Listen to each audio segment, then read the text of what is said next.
mga mangingisda, low tide daw, kaya hindi ako nakapaghanda. Diyos ko, swimmingan pala ang labanan. So, eto na.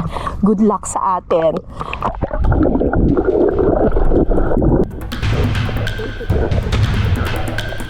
Eto, may nakita ko dito. Maraming mga talabang mapipitas.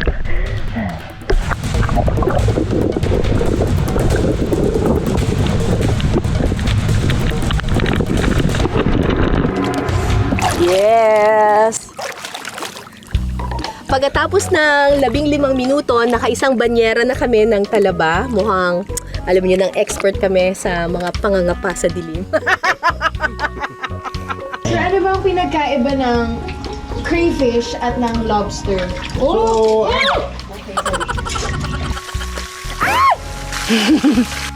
Ay! Ang lakas! Teka lang, aray!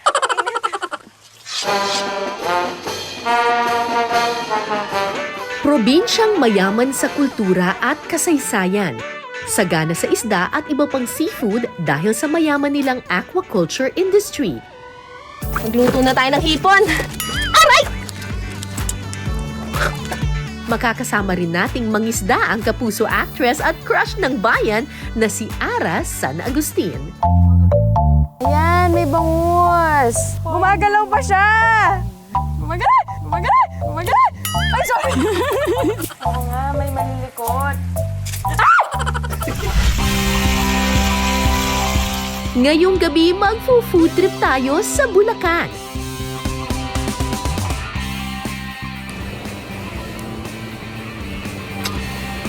Sarap. Saktong-sakto yung yung timpla ng curry. Halina't matakam, mabusog at mapawaw. Dahil ang ihahain namin sa inyo, siguradong nag-uumapaw.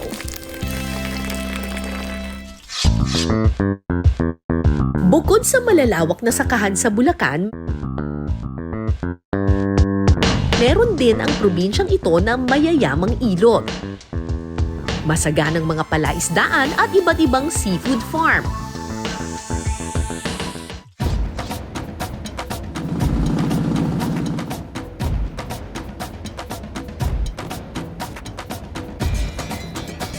Andito tayo ngayon sa dagat na nasasakupan ng Barangay Capiz sa Malolos, Bulacan.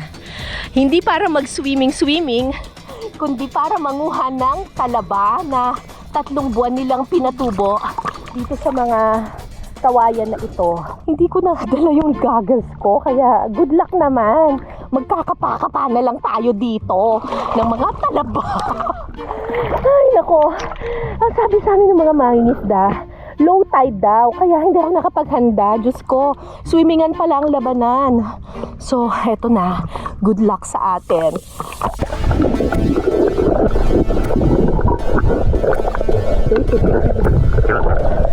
Eto, may nakita ko dito maraming mga talabang mapipitas.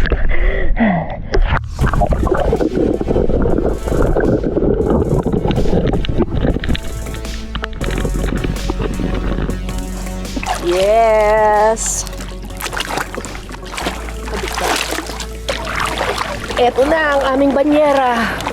Dito namin lalagay lahat ng mga nakukuha naming talaba. So yung mga talaba, nakatali-tali na siya, so madali na siyang kunin. Kailangan mo na lang siyang kapain. Ayan, ganyan ang itsura niya, oh. Nakatali-tali na siya. So sa totoo lang, madali naman siyang kunin. It's just that, kailangan mo lang talagang kapain sa ilalim ng tubig. Dito masusubok ang galing ko sa pagkapa. Oh! So, sa ilalim ng tubig, meron na silang mga kinabit na mga tali-tali. Tapos mula dun sa mga tali-tali, may mga kumabit or kumapit na mga talaba. Hinintay nila ito ng 3 months. Ngayon, pwede nang i-harvest. Ang problema dito, medyo matalas yung mga talaba. So, ingat kasi baka masugatan ka. Mga nakakailang banyera po kayo sa isang harvest? Nasa 300. 300 na banyera? Oh my gosh, nakakaisang banyera pa lang kami. 2020, ang Bulacan ang top producer ng talaba sa bansa. Umabot sa 53,000 metric tons ang na-harvest nilang talaba.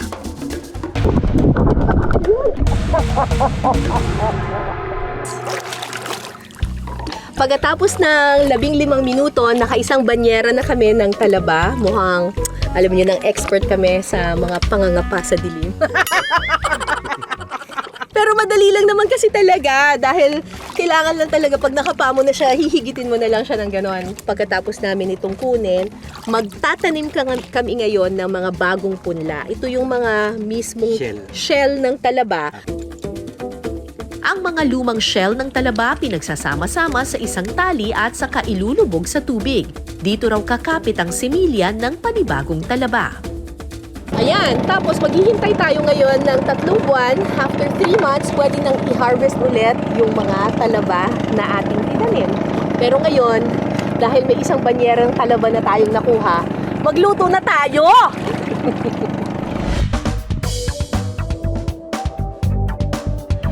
So nagpapakulo kami ngayon ng tubig. Tapos ito, meron na kaming ginayat-gayat na santol. Santol. Ngayon na, kumukulo na. Naluluto na po siya ng husto. Pag yung santol na bangkok po ang gagamitin ninyo, ang gamitin nyo po yung parang laman lang niya, wag yung buto. Opo, yung kasi matamis Kasi po matamis yun. yung nandun sa may loob. Sunod na ilalagay ang sibuyas. Yun lang ang ingredients. Opo. So ito po papakuluin natin ng matagal. Opo, para po madurog ng husto yung Yung santol. santol. Para po yung asim niya lalabas ng husto. Sa huli nyo na po ilalagay yung talaba kasi nakuliliit po yung talaba Liliit po kapag siya. na siya, na-overcook.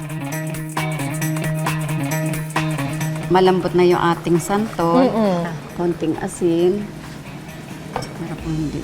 Tsaka po ang seasoning. Ngayon naman, ilagay na ang talbos ng kamote at talaba.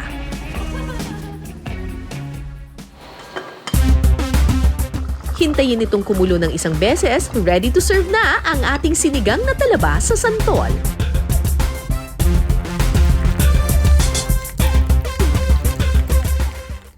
First time ko to na pwede palang isigang yung talaba.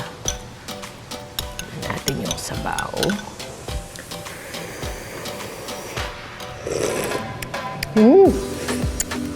Uy, ang sarap ng flavor. Hindi siya maasim na maasim tulad ng sampalok, pero gusto ko kasi yung lasa ng sinigang na santol. Bagay na bagay siya dun sa talaba. Sarap May maasim-asim siya na flavor, pero may manamis-namis na flavor din. Gawa nung yung santol nga, hindi siya talagang purong asim. It's really good. Tapos walang lansa at all. Sarap. Okay na okay to. Isa pa sa ipinagmamalaki ng Bulacan ay ang kanilang ekta-ektaryang fish ponds, kung saan iba't ibang isda at lamang dagat ang maaaring makuha. Gaya ng crayfish. Ang makakasama nating manghuli ng mga ito, ang Kapuso actress and host at kilala bilang crush ng bayan, si Ara San Agustin. Ara, handa ka na ba? Nandito tayo ngayon kasama natin si Sir Joseph or si Sir Cecep at tuturuan niya tayo kung paano manghuli ng mga crayfish. Papasok na ba tayo? O sige, halika. Ako to, hindi ba mangsisipit yan once na... Hindi. Ano naman sila, huhuli natin yung Okay, mga okay. nasa hides nila. Hindi naman sila aggressive na parang biglang... Tignan natin May kung na- aggressive ba sila. Pwede hawakan mo to. Sige. Ako muna huli, Ako then mag-a-assist papakita ko sa'yo. sa'yo. Kasi paatras sila lumangoy eh. So ito, hindi, Paatras sila hindi na lumangoy. tayo masisipit na. Sorry. Wait. Hanap to ulit. Ito. Ayun. Meron ba lang? Kailangan Ayun. nandun sila sa loob ng tube nila. Mas madali kung ganon. Kasi merong mas expert manghuli. Yan. Hindi mo sila hinahawakan? Mamaya hawakan natin. Para mas safe lang ito, pinapakita natin. Okay. Yan, sige. Uy, mabait sa'yo Isa pa. Bakit normally ba magwawala sila? Oo, yung Parang kanina nga hindi ko manghuli. Yan. Oo nga, may malilikot. Okay na. Yun. Ang galing. Ganun lang. So... Basta yung pastime na to ah. Tulad ng hipon, crabs at lobster, kabilang din sa grupong crustacean ang mga crayfish. Kaya naman madalas din itong napagkakamalang maliliit na lobster. Pero ang crayfish sa tubig tabang lang nabubuhay. Yung iba nakaharap eh. Oo. Mas madaling hulihin. Try mo yung nandun. Yung nasa may wall. Yan. Sa ulo mo siya hulihin. Ito. Yan. Then... Okay. Okay yan. Yeah. So ito talaga yung mga parang cut out na mga tubes para talaga siya trap talaga nila. Hindi siya as trap. Bahay nila siya.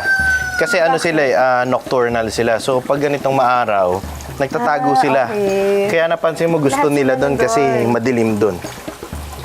Ito na yung mga nahuli namin na crayfish. Iluluto na namin sila.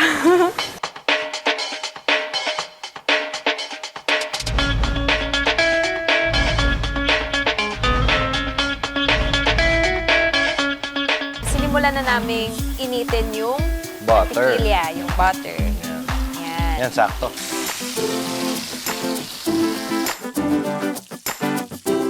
Tatakpan ito at iluluto sa butter ng 10 minuto. Ito siguro pwede na Ito natin yung hangin. favorite ko na ino-order sa dampa na flavor.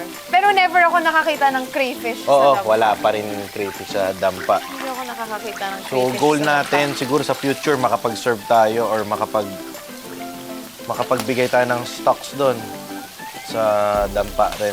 Sa parehong pan, magdadagdag ng isang buong butter at saka igigisa ang bawang, sibuyas at sili. Okay, ngayon, ibabalik na natin yung crayfish ulit tama. dun sa butter na may chili at may garlic at may sibuyas. Takpan muna natin sandali. Pa-orange lang natin ng konti. Okay. Titimplahan ito ng mga pampalasa gaya ng oyster sauce, paminta, brown sugar at asin.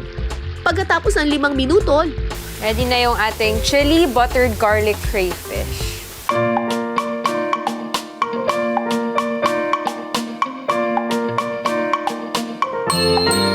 I believe hindi ko pa nga talaga to natatry ever before kasi hindi ako marunong magbukas. Hahawakan lang natin yung batok. Ay, ang tigas nga niya. Tapos, hihilain mo lang siya. Yan. Since naka-curl pa siyang ganon, crack mo siya. Yan.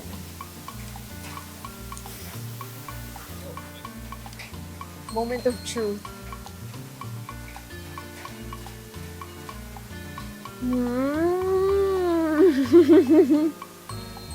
Ang lambot! Mas madali siyang kainin kaysa sa shrimp. Kaysa sa prawns. Parang yung prawns, medyo ang tigas niya. Medyo mas chewy yung prawns, pero yung crayfish, parang tender siya, pero mas madali mo siyang ngunguyain. Tsaka nagbe-melt siya to your mouth. Isa pa. At saka tama si Sir na less briny siya. Hindi siya ganun kalansa. Di ba yung mga ibang buttered garlic nilalagyan pa ng soda, pero ito, wala kaming nilagay at all, pero hindi siya malansa. Yan. In all honesty, mas gusto ko siya sa lobster.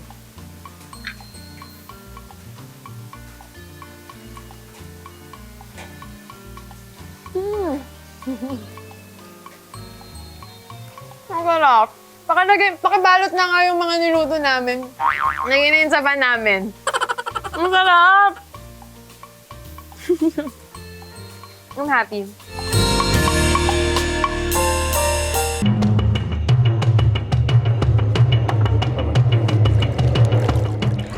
mayaman ang katubigan ng Bulacan dahil sa malalaking ilog na nakapalibot dito tulad ng ilog ng Angat at Pampanga River.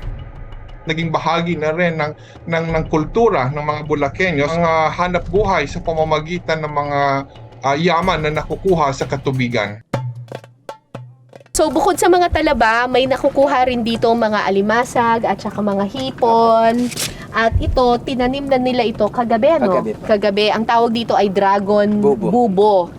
Baka naman dragon ang makuha natin dyan. Sige, tingnan natin kung may nakuha yung dragon bubo natin.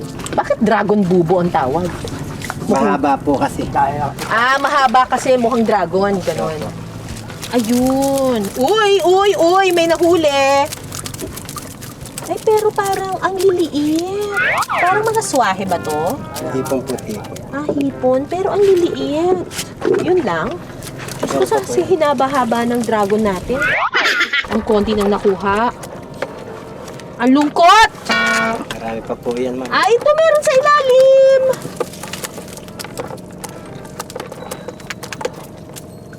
Ang konti.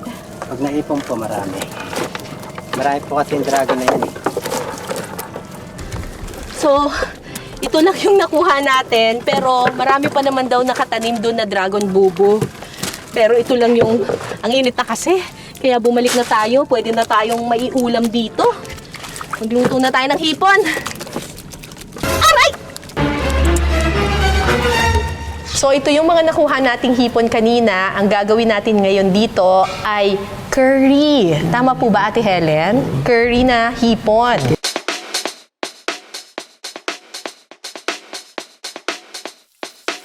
Igigisa muna natin ang bawang, sibuyas at luya.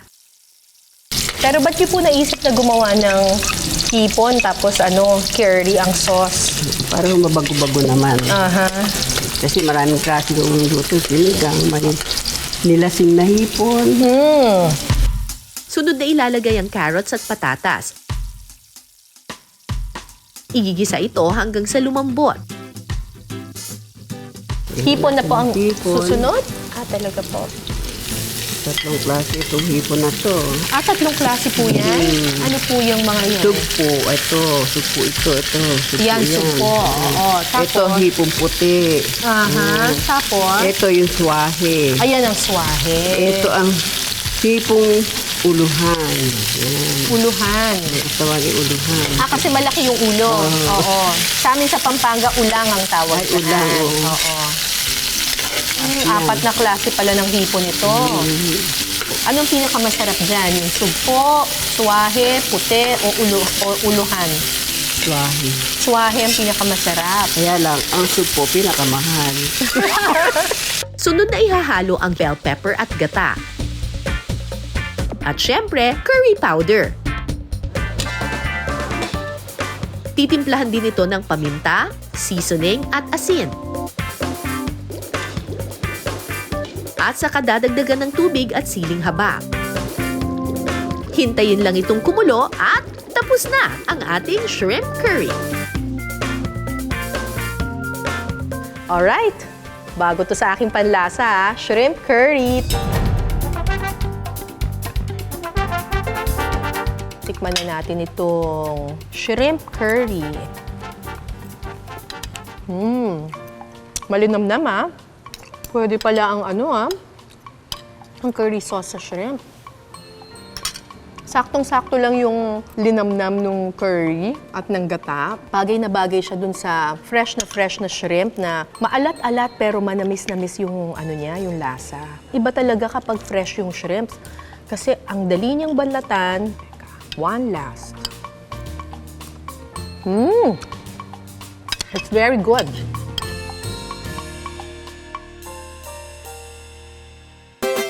Sa pagpapatuloy ng ating laman-dagat food trip,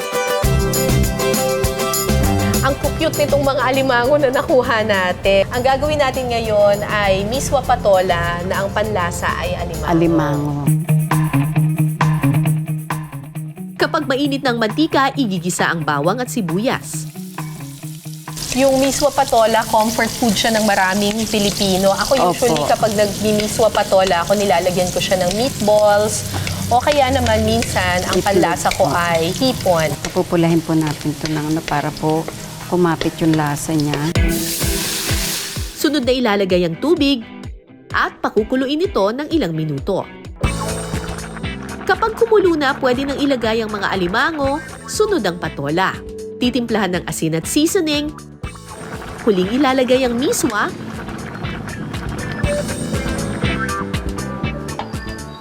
Ready na ang ating alimango with miswa at patola. Luto na po ang ating alimango with miswa and patola. Okay, tikman muna natin itong sabaw.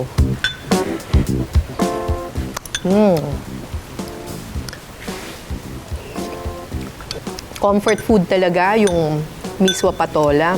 Usually kapag kumakain ako ng miswa patola na merong alimango, binibiak sa gitna. Pero dahil medyo maliit yung nakuha nating alimango ngayon, buo na lang siya. Pero kahit naman maliit siya, ayun may taba pa rin Ang sarap ng alimango. Fresh na fresh.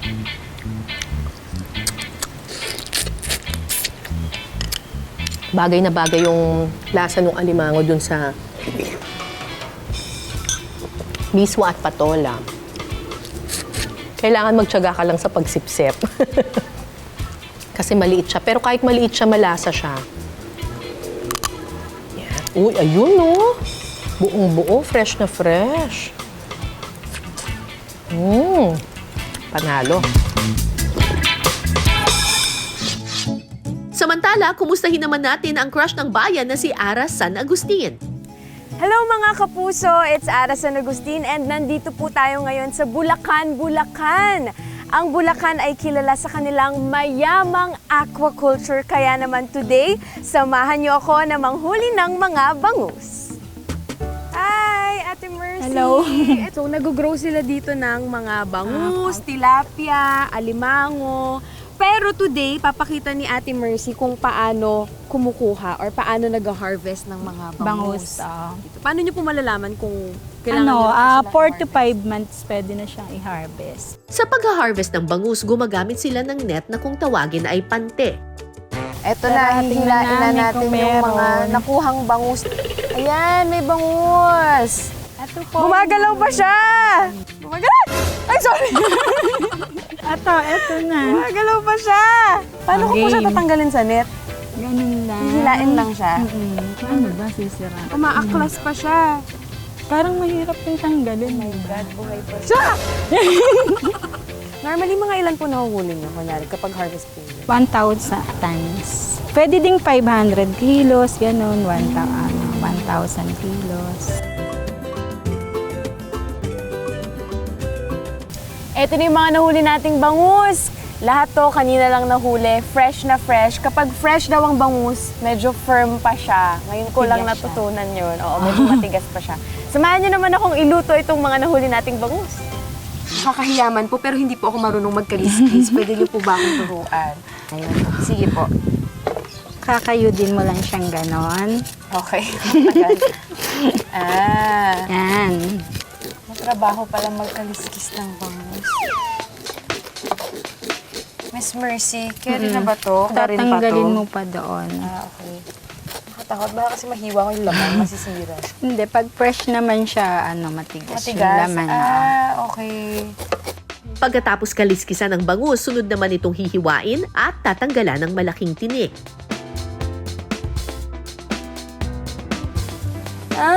Ito na yung kilala kong bangus. Yung nakabukas na siya. Gagawin natin, parang babaliin mo siya. After nun, tatanggalin natin ganito. Yan. Ganun mo dahan-dahan. Kapag natanggal na ang malaking tinik, pwede na itong iluto.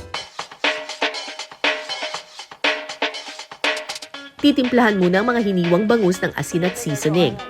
Kapag mainit ng mantika, pwede nang iprito ang bangus. Pa-experience din po ako. Mainit ha, baka matulamsi ka. Pwede din namang isa kayo mo dito. Ayun naman pala. Kaya nga tayo may chance. Yan. Ay! Ang lakas! Teka lang, aray! Bango!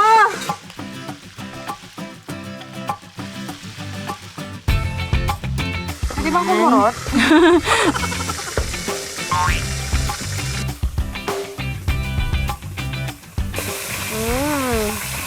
Harap.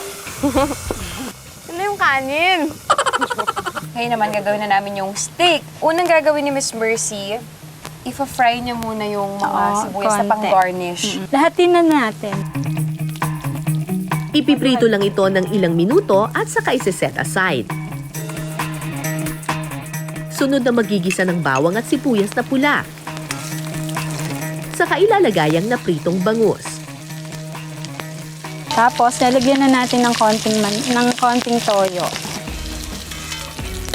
Oh! Tapos, ito pong lahat ng kalamansi ilalagay natin. 4 pieces lang na kalamansi. Sunod na ilalagay ang paminta. Pakukuluin lang ito at huling ilalagay ang puting sibuyas. Ready na ang ating bangus steak. Tikman na natin.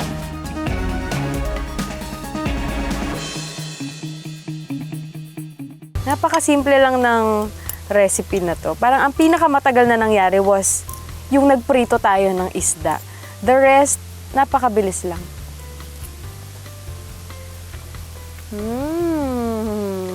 Iba talaga kapag fresh yung isda na kinakain mo, especially kanina bagong huli. Yung lasa niya, straightforward lang siya. Yung mga ingredients niya na onions, garlic, toyo, kalamansi, lahat yon lasang-lasa mo siya na kinumbine mo with the bangus. So for me, sarap siya.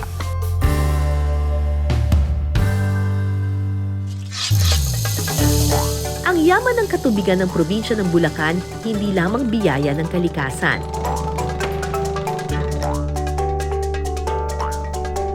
Dahil ang masagana nilang laman dagat, bunga rin ng sipag, tiyaga at dedikasyon sa pag-aalaga ng mga Bulakenyo.